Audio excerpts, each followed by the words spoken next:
Hello everyone. TS EAMCET engineering join కాబోయే స్టూడెంట్స్కి ఒక గుడ్ న్యూస్, అలాగే ఒక పెద్ద బ్యాడ్ న్యూస్ అండి. డీటెయిల్గా ఎక్స్ప్లెయిన్ చేస్తాను. కౌన్సిలింగ్ సంబంధించి గైడెన్స్ కావాలనుకుంటే ఛానల్ని ఫాలో కండి, సబ్స్క్రైబ్ చేసుకొని నోటిఫికేషన్ ఆన్లో పెట్టుకోండి. Person to person complete data కావాలి, కంప్లీట్ గైడెన్స్ కావాలనుకుంటే డిస్క్రిప్షన్లో మెంటర్షిప్కి సంబంధించి డీటెయిల్స్ ఉంటాయి, కాంటాక్ట్ అవ్వండి. వాట్సాప్ నెంబర్ ఉంటుంది. సో ఇక్కడ మెయిన్గా గుడ్ న్యూస్ ఏంటి అని అంటే, ఈ సంవత్సరం సిఎస్సి సీట్స్ అనేది చాలా వరకు ఇంక్రీజ్ కాబోతున్నాయి. సో అది ఒక గుడ్ న్యూస్ అనేది చెప్పొచ్చు.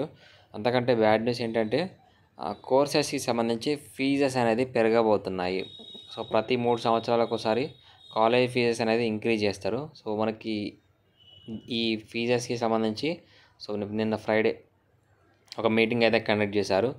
సో దాని మీద ఫీజెస్ ఫైనలైజేషన్, మినిమం ఫీజు ఎంత ఉండాలి, మ్యాక్సిమం ఫీజు ఎంత ఉండాలి. యాక్చువల్గా మనకి 2022లోనే ఫీజెస్ అనేది ఫైనలైజ్ చేశారు. అప్పుడు 3 ఇయర్స్కి, అంటే 24-25 వరకు. సో అప్పుడు మినిమం 30,000 ఉండే ఫీజుని మినిమం 45,000 చేయడం జరిగింది. సో ఇప్పుడు మరి ఆ 45ని 60,000 చేస్తారా లేదా 50,000 చేస్తారా అనేది, సో మరొక 1 మంత్లో ఈ కాలేజెస్కి సంబంధించి ఫీ డీటెయిల్స్ అనేది మీకు డీటెయిల్స్ వస్తాయి.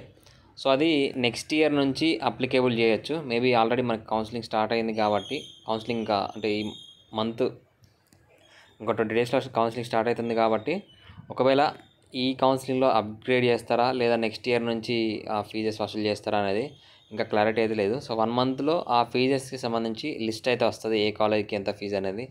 సో ఇన్ఫర్మేషన్ అయితే ఉంది.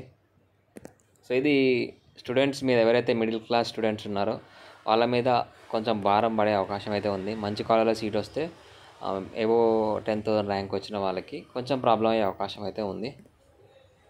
సో మనకి ప్రతి 3 ఇయర్స్కి ఎలాగో ఫీజెస్ పెంచాలి కాబట్టి, సో కొంచెం తక్కువ పెంచితే బెటర్.